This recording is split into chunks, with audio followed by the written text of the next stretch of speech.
बुद्धि का फल। एक रोज की बात है कि बादशाह अकबर के दरबार में लंका के राजा का एक दूत पहुंचा। उसने बादशाह अकबर से एक नई तरह की मांग करते हुए कहा, आलाम पनाह, आपके दरबार में एक से बढ़कर एक बुद्धिमान, होशियार तथा बहादुर दरबारी मौजूद हैं। हमारे महाराज ने आपके पास मुझे एक घड़ा भरकर बुद्धि लाने के लिए भेजा है। हमारे महाराज को आप पर पूरा भरोसा है कि आप उसका बंदोबस्त किसी न किसी तरह से जल्दी ही कर देंगे। ये सुनकर बादशाह अकबर चकरा गए। उन्होंने अपने मन में सोचा, क्या बेतुकी मांग है, भला घड़े भर बुद्धि का बंदोबस्त कैसे किया जा सकता है। लगता है लंका का राजा हमारा मजाक बनाना चाहता है, कहीं वह इसमें सफल हो गया तो। तभी बादशाह को बीरबल का ध्यान आया। वे सोचने लगे कि शायद ये कार्य बीरबल के वश का भी न हो, मगर उसे बताने में बुराई ही क्या है। जब बीरबल को बादशाह के बुलवाने का कारण ज्ञात हुआ तो वह मुस्कुराते हुए कहने लगे, आलमपना, चिंता की कोई बात नहीं, बुद्धि की व्यवस्था हो जाएगी, लेकिन इसमें कुछ हफ्ते का वक्त लग सकता है। बादशाह अकबर बीरबल की इस बात पर कहते भी तो क्या, बीरबल को मुंह मांगा समय दे दिया गया। बीरबल ने उसी दिन शाम को अपने एक खास नौकर को आदेश दिया, छोटे मुंह वाले कुछ मिट्टी के घड़ों की व्यवस्था करो। नौकर ने फौरन बीरबल की आज्ञा का पालन किया। घड़े आते ही बीरबल अपने नौकर को लेकर कद्दू की एक बेल के पास गए। उन्होंने नौकर से एक घड़ा ले लिया। बीरबल ने घड़े को एक कद्दू के फूल पर उल्टा लटका दिया।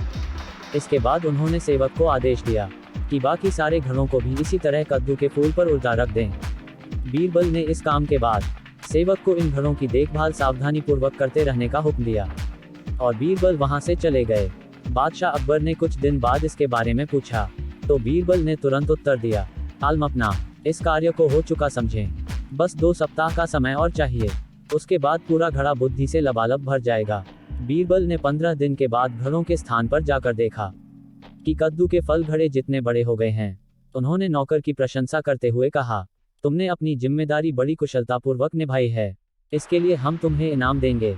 इसके बाद बीरबल ने लंका के दूत को बादशाह अकबर के दरबार में बुलाया और उसे बताया कि बुद्धि का घड़ा लगभग तैयार है, और बीरबल ने तुरंत ताली बजाई। ताली की आवाज सुनकर बीरबल का सेवक एक बड़ी थाली में घड़ा लिए हुए बड़ी शान से दरबार में हाजिर हुआ।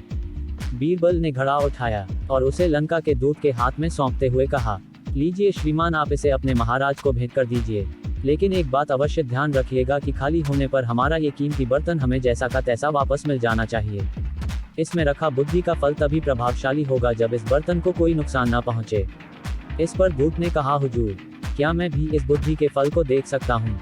हाँ हाँ जरूर, बीरबल ने गर्दन हिलाते हुए कहा। घड़े देखकर परेशान होते हुए दूत ने मन ही मन सोचा, हमारी भी मति मारी गई है, भला हमें क्या सूझी है। बीरबल का कोई जवाब नहीं है, भला ऐसी बात मैंने सोची कैसे। घड़ा लेकर दूत के जाते ही बादशाह अकबर ने भी घड़े को देखने की इच्छा प्रकट की और बीरबल ने एक घड़ा मंगवा दिया। जैसे ही उन्होंने घड़े में झांका उन्हें हंसी आ गई। वे बीरबल की पीठ ठोकते हुए बोले, मान गए भाई, तुमने बुद्धि का क्या शानदार फल पेश किया है। लगता है इसे पाकर लंका के राजा के बुद्धिमान होने में तनिक भी देर नहीं लगेगी।